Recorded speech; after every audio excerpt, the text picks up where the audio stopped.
So welcome to Algorithm Seminar. Today we're happy to have Insu to give a talk here. He's a postdoctoral research fellow at Yale University, hosted by Amin Kabasi. He completed his PhD degree in the School of Electrical Engineering at the Korea Advanced Institute of Science and Technology in 2021 under supervision of Jin Wuxing. Before that, he obtained his bachelor's degree in electrical engineering and minored in mathematics at KAIST. He has worked on developing and analyzing approximate algorithms for large-scale machine learning problems and their applications. His most recent work focuses on accelerating the attention mechanism in large language models via fast kernel density estimation methods. In 2019, he was a recipient of the Microsoft Research Asia Fellowship. Please welcome our speaker. Hi, everyone. Thanks for inviting me to this seminar. Today, I will introduce our recent work on accelerating transformer via kernel density estimation. This is joint work with Amir, Majid, and Amin. This is the outline of today's talk. First, I will introduce some brief summary of the transformer and the attention layer and our contributions. Then I will present our high-level approaches of our algorithm and its theoretical result. Then I will explain our practical result. I think most of you know about the transformer, but I want to make sure everyone on the same page for introducing the model. And transformer is one of deep neural architectures that have been dominating in the field of AI since 2017. At the beginning, it was used mostly in natural language process, but they made their way to pretty much in any modality, such as images, videos, audio, or their combinations. Specifically, the transformer is good at modeling sequential data. For natural language process, the model finds a good word or sentence embeddings. For example, if I type to language model, write a Python code to generate a web page. So this sentence is first tokenized by some rule. Then the model finds some word embeddings. Then it is used to convert into some sentences or human-friendly representations. So for these examples, the output can be a Python language code. If we look into the transformer, it contains some modules such as a word embedding, position embedding, and layer-wise normalization, and self-partitions or feedforward layer, and so on, so on. So what transformer works well for sequential modeling is self-partition layer. Self-partition layer takes a sequential inputs and maps them into another sequences. So intuitively, it is a weighted sum of inputs, and the weights can be think of the relationship scores between input tokens. For example, the embedding of sentences write a Python code, then the output embedding for Python is a weighted sum, but the weight of word code is larger than others, which implies they have high correlations. Okay. Scaled dot product attention is the most standard way for modeling self-partition mechanism. Formally, given input X as a matrix, it is projected into three different embeddings called query, key, and value. Okay. The query and key matrices, Q and K here, can be used for generating score matrices, as I explained before. Specifically, it is formulated by law-wise softmax operation into QK transpose divided by square root of D. Then the final output is obtained by multiplying the softmax matrix with V. Here, the projection matrix WQ, WK, WV are learnable parameters, and they are updated during training by backpropagation, minimizing some loss. This is called single-head attentions, and practically there are parallel layers of these self-attentions, and which is called multi-head attentions. So more simply, we consider input of attentions are three matrices, Q, K, V, and the output can be written as a product of three matrices. Here, D is a diagonal, where its ith entry is a low summation of exponential QK transpose divided by square root of D. And here, exponential is entry-wise operations of this n by n matrix. So we can see that the runtime of this self-attention computation is the order of n squared times d, where n is the sequence length and d is the embedding dimension of embedding dimension. And this runtime comes from two reasons. The first one is computing diagonals, which is the row sum of matrix qk transpose divided by square root of d. And also matrix multiplication between this n by n matrix and n by d matrix. Yeah. So those two factors make the computation quadratic in n. But this complexity, this quadratic complexity makes the attention prohibitive for long sequences. And typically, practical language model can take input up to 4K sequence length, which means n can be 4K in practice. But language model for language model that can take longer sequences can do more complex tasks. So, for example, recently Mosaic ML released their 7 billion parameters pre-trained model, and this model can take inputs up to 65K length.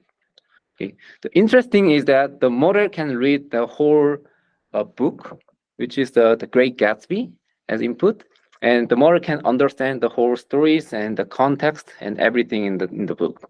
And if we ask the model to write some short story as epilogue, this is the right side is the result, which is look pretty promising. Okay. So of course, there are so many works for reducing the computational cost for attentions. So some of work are based on sparse structure of softmax matrix, or some work are using some Kernel approximations, using random Fourier features or some random feature techniques. And some other works use row rank approximations, such as the naïve method, and so on, so on. Okay, so all of these works are pretty good, but the most of them are just proposing a new attention mechanism. So if you have your own pre-trained model and you want to use those efficient attentions on your network, but you might need to train your model from scratch because the attention mechanisms are different. In addition, all prior work simply focus on the element-wise error on softmax matrix. And this does not rely on the value matrix V. And it can give an error bound on Frobenius norm. But this typically scales in sequence length n, meaning that large errors are followed by longer sequences. So in this work, we solve these limitations.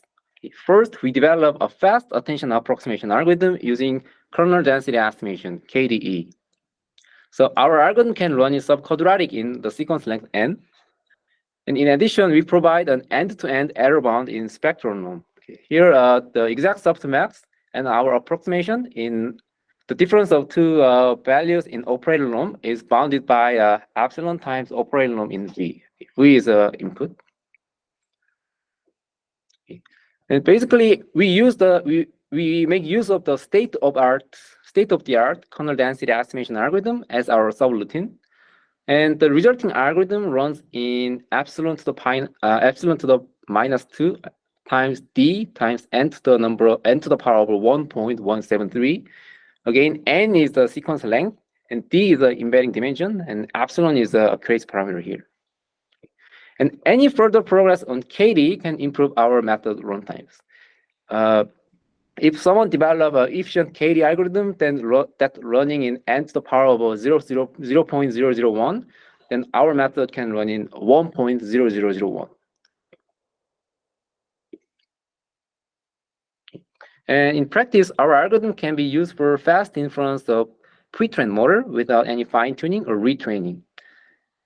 And the most of pre-trained model adopt the scaled dot product attentions. Our method would be very useful.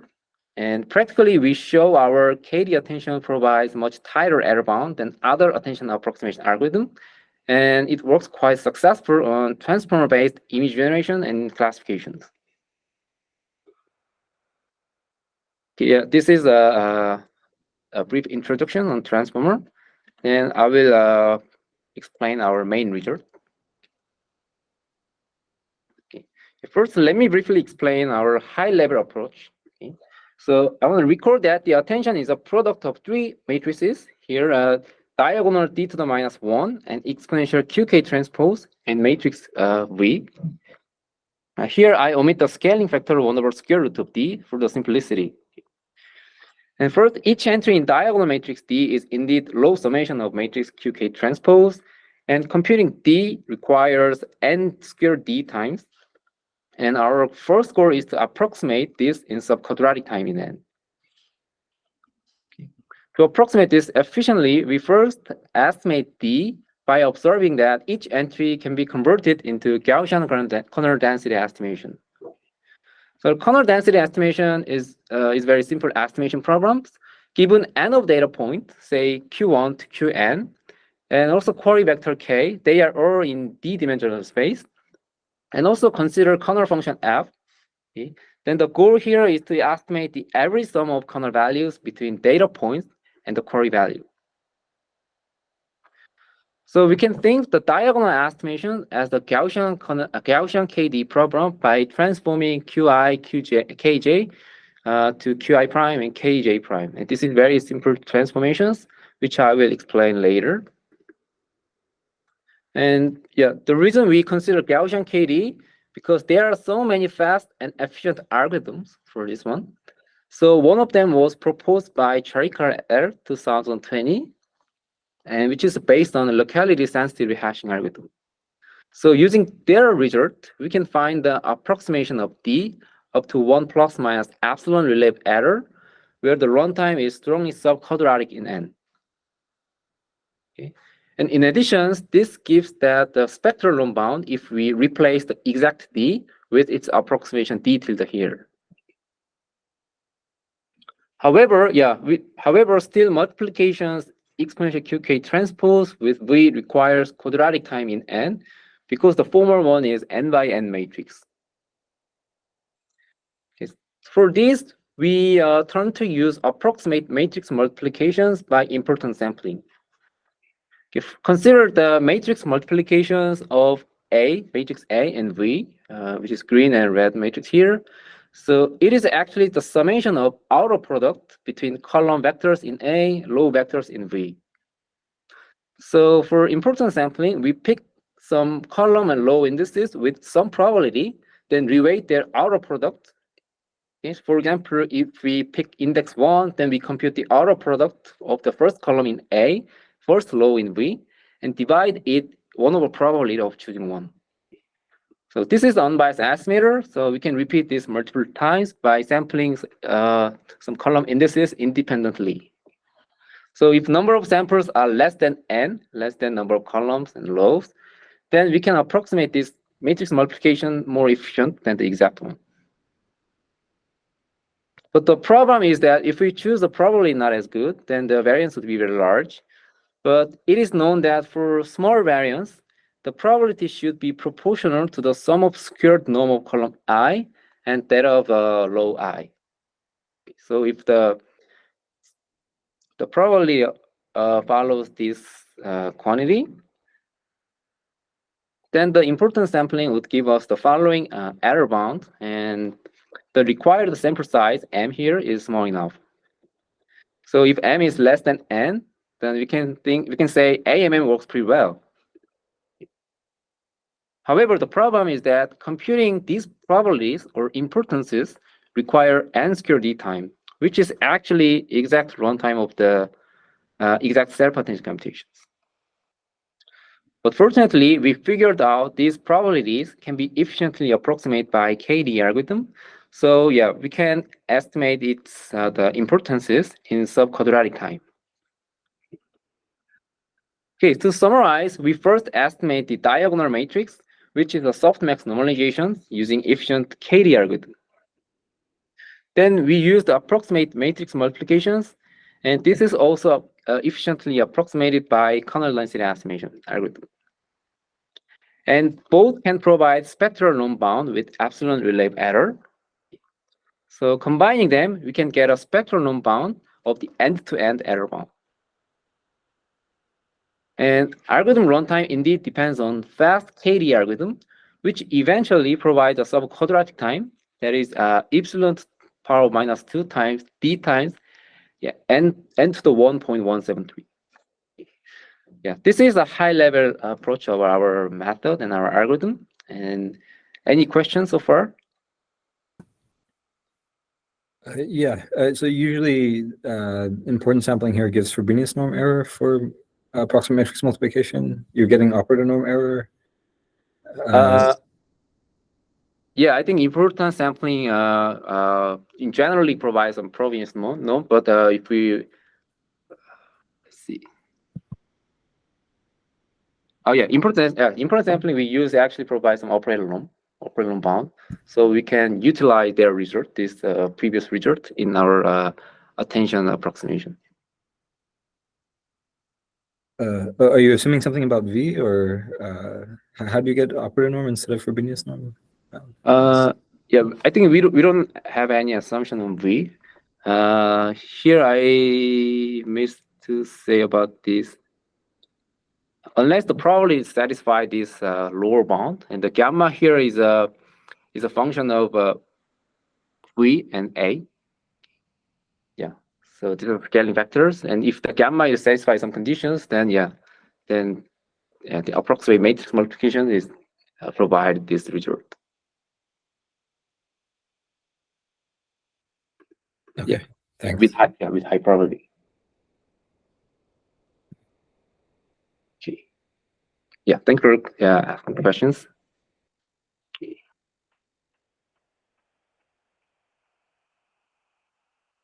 Okay. Yeah. Now I'm going to explain more, a little more details of our algorithm. Okay. So our key computations are twofold. First thing is the softmax normalizations, and the second one is a squared column sum of intermediate matrix. They can be expressed in this formula here, and we need to calculate those things for n times. Okay. So we first characterize those two quantities by the following, which we call the weighted exponential KDE. Specifically, given matrix X and its ith row xi is a d-dimensional vector, and a vector y is also a d-dimensional space. And there's also non-negative weight vector w, which is a n-dimensional here. Then the weighted exponential KDE is the weighted sum of the exponential of inner product xi and y.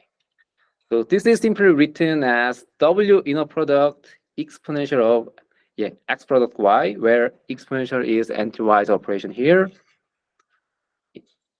But we notice that above both quantities fall into the class of weighted exponential KDE. So for example, the softmax normalizations, the weight vector is all one vectors because there is no weight here. And the second one, the weight vector, is the inverse of the squared quantities that obtained from the first one. So both things are, so if we can find a good algorithm to solve the weighted exponential KDE, then we are done. But naïve computation of weighted exponential KDE takes nd times, and since the number of cores is 2 times n, the total runtime would be n squared d. So again, the n squared d is a runtime of the exact computation for self-potentials, and our goal is to make this fast. So we first observed that the weighted exponential KDE can be converted into Gaussian KDE, which is just average sum of the Gaussian values here. And specifically, the vector xi should be transformed into xi prime by adding one scale value zi. Okay. Zi can be computed using input x. Okay. And yi should be changed to y prime by adding 0. Okay. And this transform is very simple and can be done in nd time by scanning the input x. And this requires only once as a pre-processing. Then the weighted exponential KDE is equal to Gaussian KDE of x prime, xi prime, and y prime, multiplying some constant factor, and they also can be computed in advance. So for Gaussian KDE, there are various efficient approximation algorithms, and the current best result was studied by Empirically 2020, and their algorithm actually consists of two steps, which is a pre-processing and the query. Let me briefly explain their algorithm.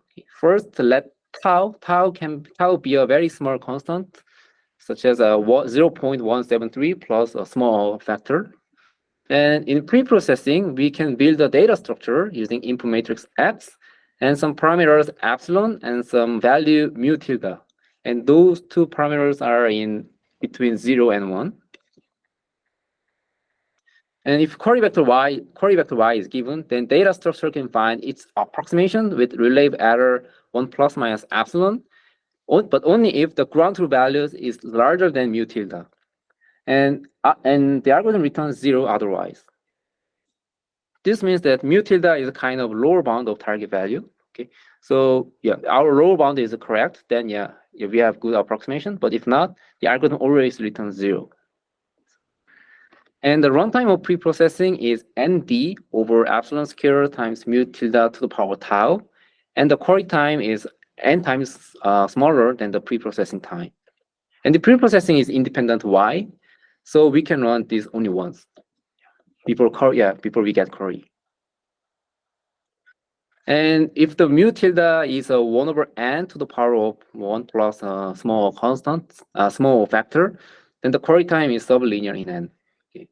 And in later, I will characterize when this condition is satisfied in the attention examples. Okay. But the challenge here is that to apply fast KDE algorithm, we need a lower bound mu tilde for every queries we will get. Going back to our example of softmax normalization, we need to run the KDE algorithm for n different query vectors. So if we know some proper lower bound, then yeah, we are good. But in general, we don't know what lower bound in advance. So to this solve, we propose an adaptive algorithm that finds a proper lower bound in iterations. And specifically, we first choose our guess on lower bound, just simply 1 over n. This is our initial guess.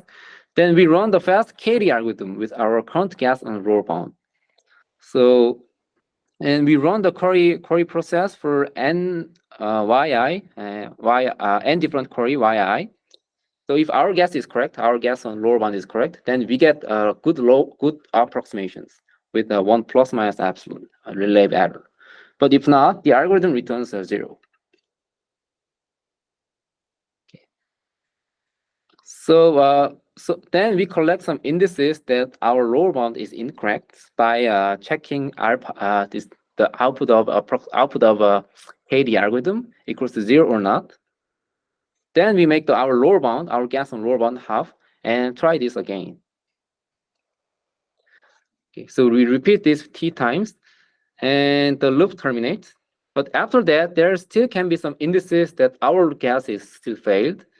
For this candidate, we simply calculate the exact values, in which their epsilon, their accuracy would be 0. So alpha 1 and alpha n, which is our estimations on KDE, are all good approximations. But the question is that what is the value of t? So in particular, we want to find the good t that minimize the entire runtime. Yep. Entire runtime. So in the first step 1 and 2, the dominator part is pre-processing, and this would be nd over epsilon to the power 2 times mu tilde to the power tau. This is the runtime of the first step. Here, the mu tilde depends on the time t, number of iteration t. And the out of iterations, the runtime would be nd times the size of failures, because for each kernel evaluations, it requires nd times, and there are sj, the size of s different values. Okay, here both s, the size of s, and the mu tilde depend on the time t, number of iteration t. So for the optimal runtime, we need to find the optimal value t that jointly minimize these runtimes.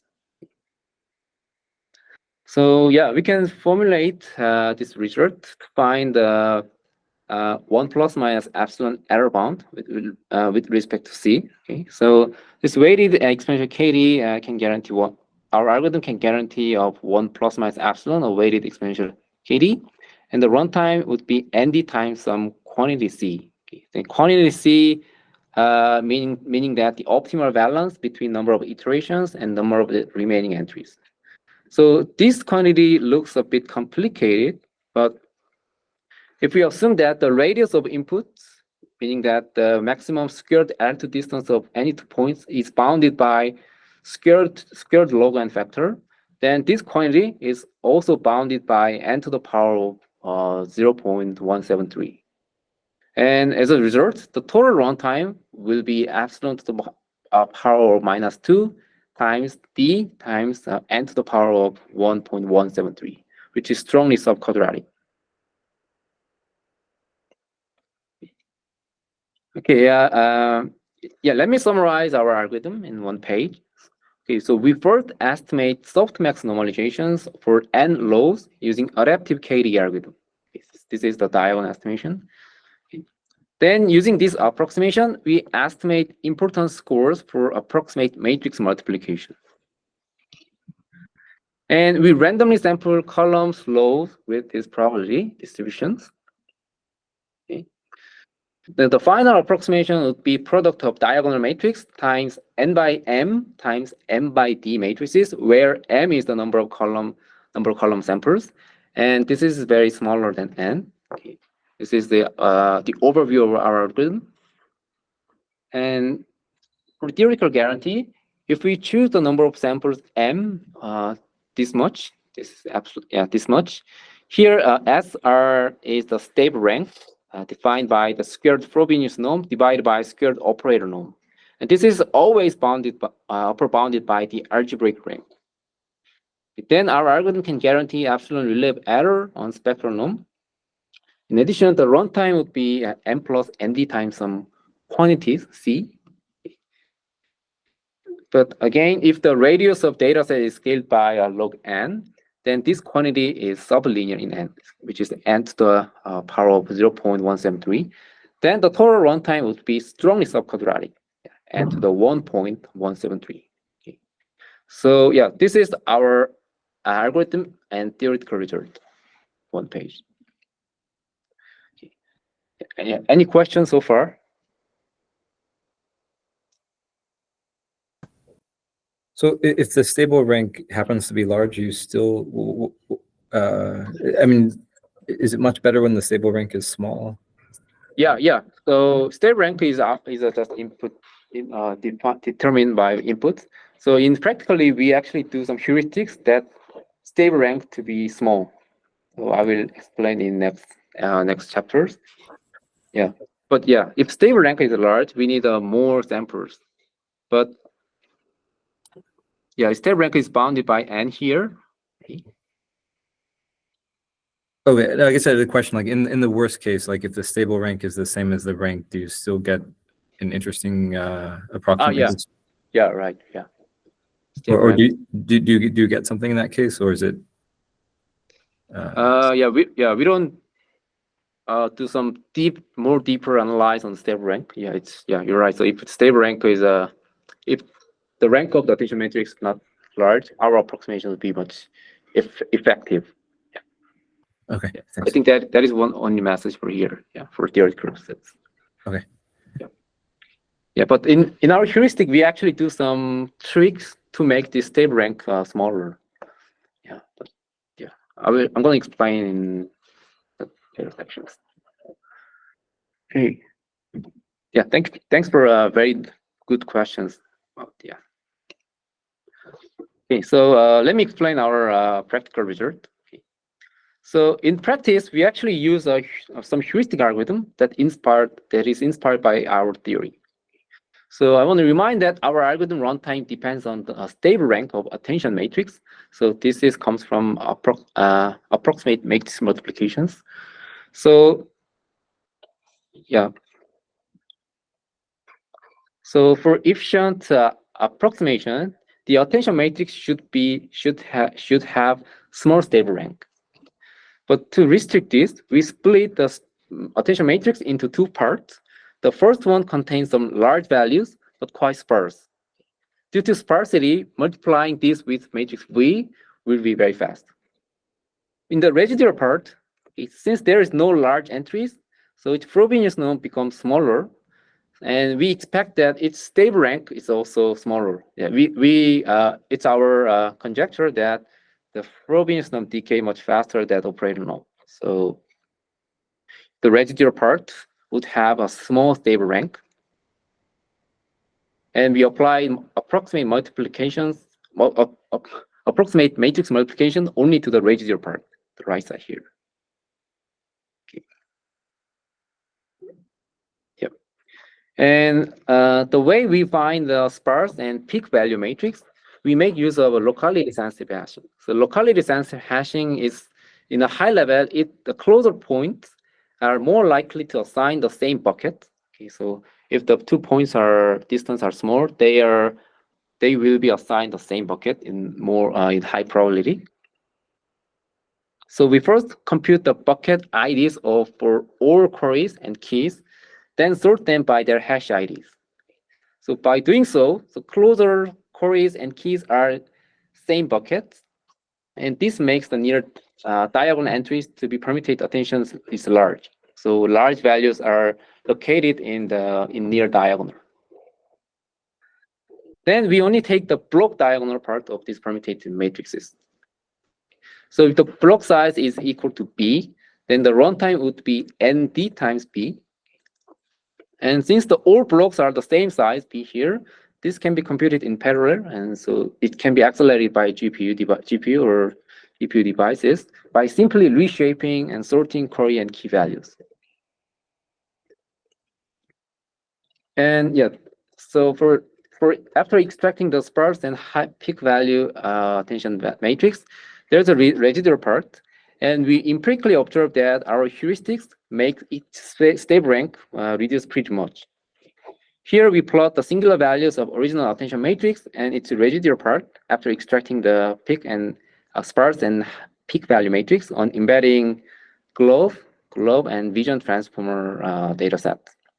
And we observe that for both data sets, their stable rank, here the green dotted line, is much smaller than the original one, which is more than 50%. Also, the singular values of the residual one decay much faster than the original attentions. And this is the one reason that the stable rank is much smaller than the original one.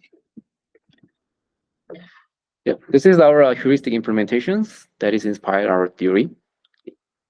And we apply our algorithm to single layer attentions. And for this, we randomly choose a globe word embedding with length 8K, and the embedding dimension is 100 here. And we compare our method with exact attentions and other self-attention approximation methods, such as reformer, performer, or scatterbrain. And we observe that our method can achieve 9% of relative error with 3 times memory saving and 5 times flop saving. Here in the left graph, I plot the number of flops versus relative spectral error. And in middle part, I plot the memory usages versus the relative spectral error. Okay, and our method is a green, the squared shows much better performed than other things. And this gap increases when the sequence length is much larger, such as when sequence length is 16K, then we observe the much better, much higher memory savings, such as 90 times. Yeah, this is some evaluation study of our method. And next, we apply our method to image generation on big GAN. So like maybe going back to the previous slide. So what you're using is you're substituting maybe like one back also.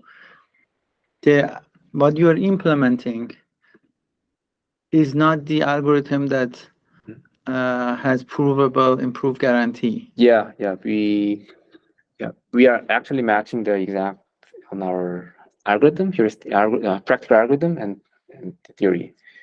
So what if you implemented, so what, I guess I want to like understand why you deviated from that algorithm, like you implemented? Yeah, there are several reasons. The first one is the theoretical the KDE algorithm was is very hard to implement it. They actually their runtime guarantee is good in the So it uses this matrix multiplication. matrix multiplication is fine. It's not very difficult, but computing the importance or scores or diagonal So matrices. do you think that the algorithm that you implemented with LSH also can be analyzed? Yeah, sure. Yeah, There's some assumptions. Yeah, we consider the parallelizing on like a GPU, TPU, because the typical LSH, locally sensitive hasting, does not guarantee all bucket has the same number of points. But to make this parallelized, all buckets should have same data points. Okay, yeah. There is a one hurdle that we are using I mean, okay, let's take it offline. I think we face this type of question like some maybe for graph mining folks, graph building folks on the talk. Just like making the blocks when you do local sensitive hashing also balance is like relevant here. But I want to understand what you're implementing. You don't theoretically analyze here. Yeah. We don't analyze this type of layer. Yeah, I think there could be very interesting or directions to analyze why this is. Okay, sounds good. Yeah.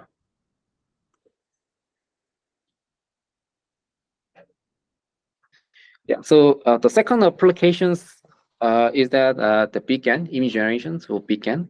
So beacon is a deep architectures, and it contains only one single layer in layer 8. And we download the pre-trained beacon and replace the exact attention layer with our approximate method. So in the right side, we plot the generated images by ours or other approximate attention method, such as the performer, reformer. And the left side, we measure the generation qualities, such as the FID and the insertion scores, as well as number of flops. So we see that our scores are comparable to the exact attentions, but sometimes slightly better in FID scores, which is the lower is better. But we see our method save 4 times fewer number of flops. So also in pictures, the generated images looks more realistic than other approximations.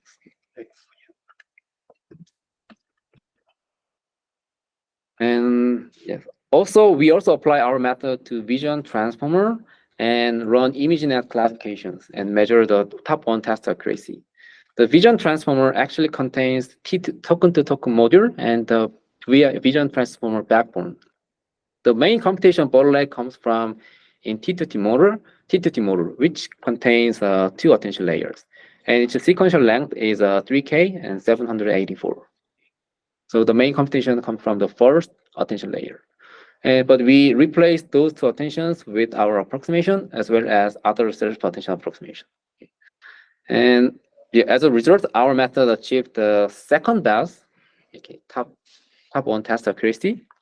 Our method is 82.0.8, but the required computation is 80 times fewer than the exact computation. Yep. This is the our experimental results for our method. So let me conclude our work on fast attentions. So theoretically, we develop a first sub-quadratic time algorithm that guarantees the spectral room bound.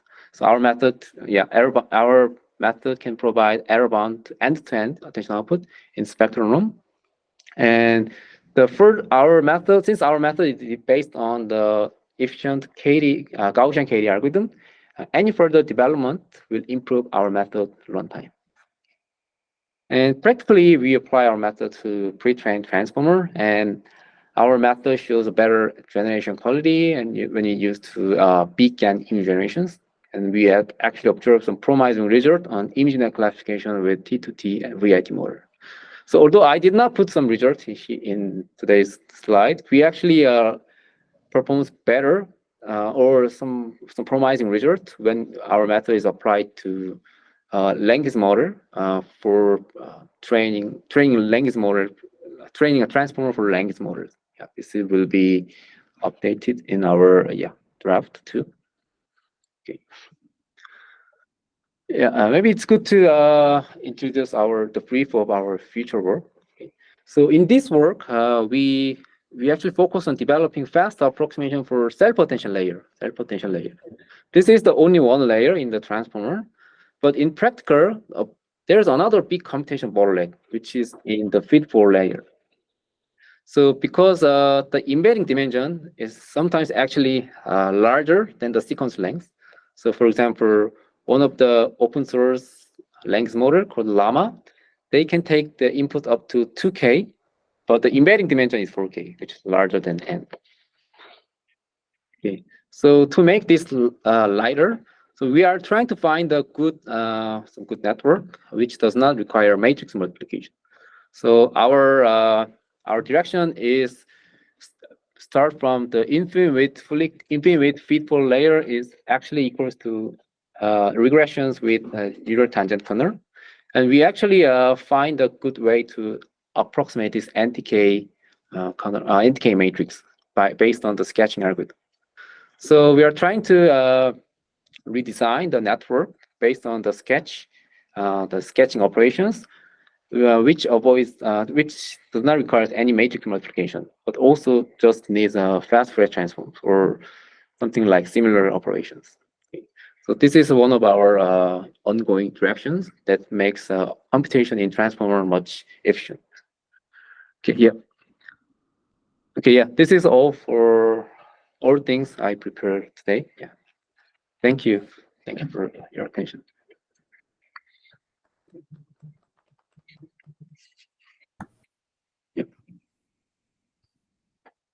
I have a question. So on the previous slide, if you go back, sorry, go forward to the the slide right before the last slide.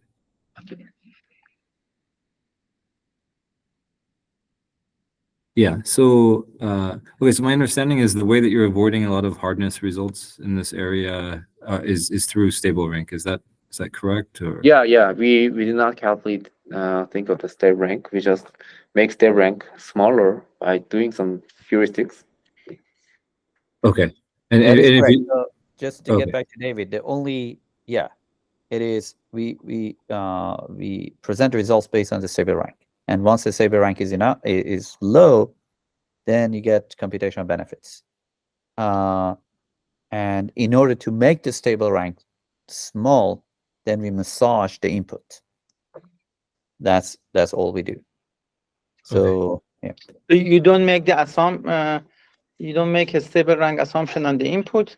You must you solve the problem end to end by changing the input to have low. Right. So all the guarantees are based on stable rank. So and then the question is how large of a stable rank you have, and in order to make it small, the heuristic that Insu provided based on LSH, we use that. Yeah, and Okay. actually, since the stable rank is bounded by the algebraic rank, here, the stable rank attention is up to n, and the stable rank of V is up to D. So the n part is not dominated part. Yeah, so n log n is dominated by n to the power of 1.173. you're saying even when the stable rank is as large as possible, you get. Yeah, stable rank is at most n or D Right. here. So n log n is dominated by n to the power of 1.173 here. I want to say in order-wise. But isn't that the number of samples you have to take? You're not taking that many outer products, and then each one. I think this is the. I mean, in theory, yeah. In theory, yeah, stable rank is important. Yeah, it's not very important as like some KDE approximation part. Right. Another related question to that is, you're saying any improvements in KDE give you improvements here. Is there any possibility of a converse that like this problem is as hard as KDE?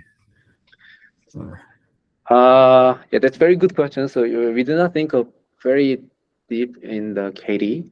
Yeah, we actually want to try the nice KDE algorithm, like utilize the attentions. Yeah, but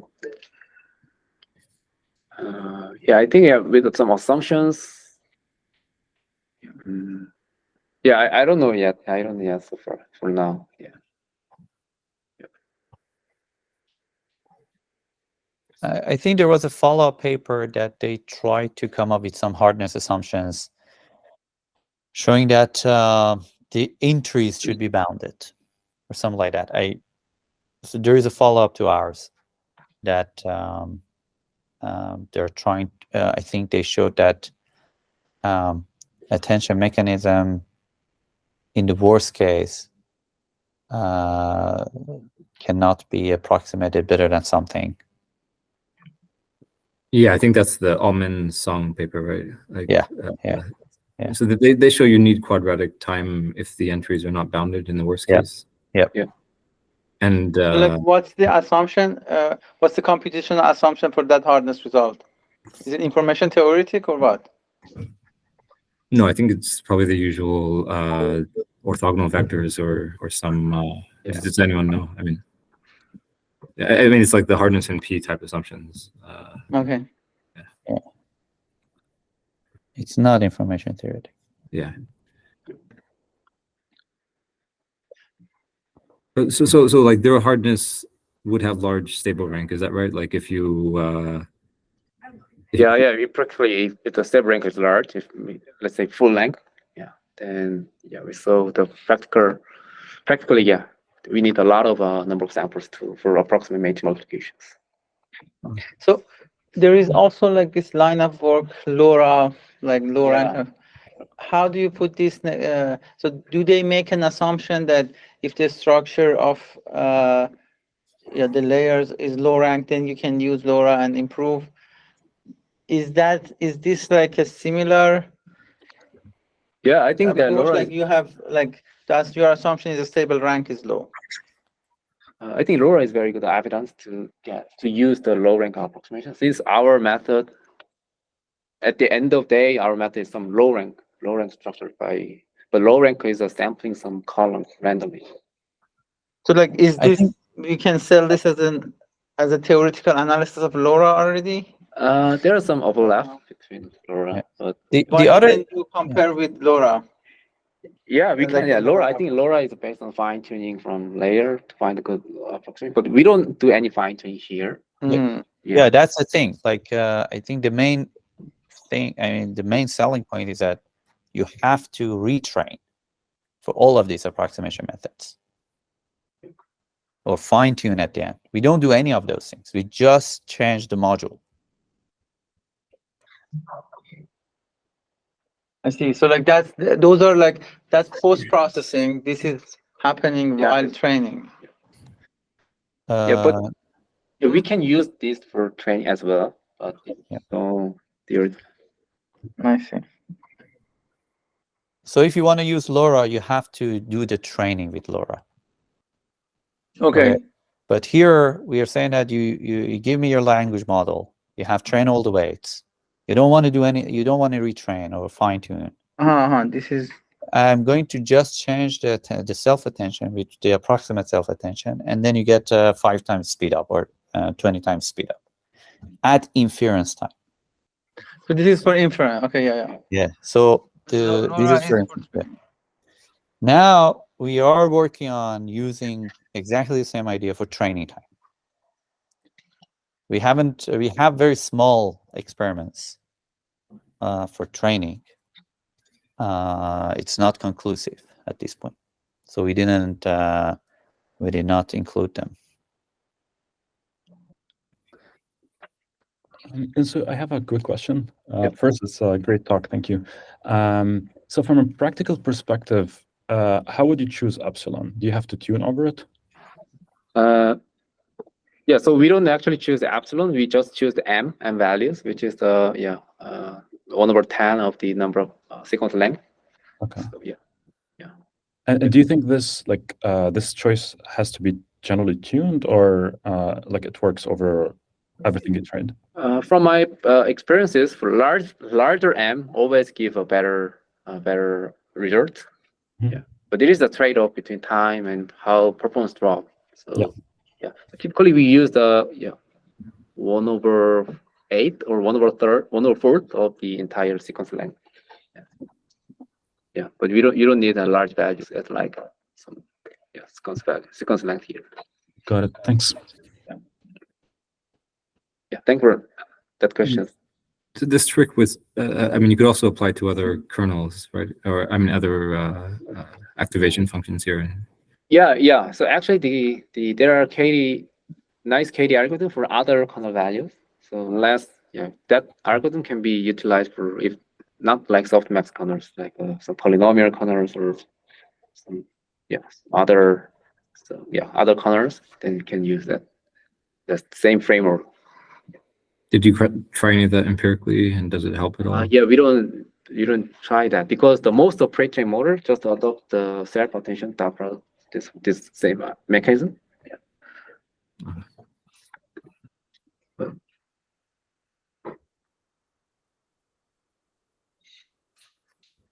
Yeah, the other thing is that, David, if tomorrow you come up with a better KDE, let us know. Yeah. I mean, did you have like some like relaxations to KDE that might help for this problem? I mean, without improving KDE itself, that's the earlier question I had. Like, is there some hope that this problem has more, leniency? Like, you don't need the same kinds of accuracy guarantees for KDE or something like that. I see. That we have not explored. It's a good question. We basically turned the problem into KDE and used KDE as a black box. Yeah.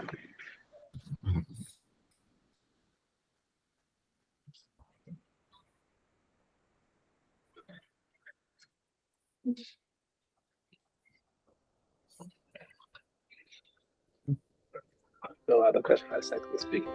Yeah, thank you very much. Thanks for getting here.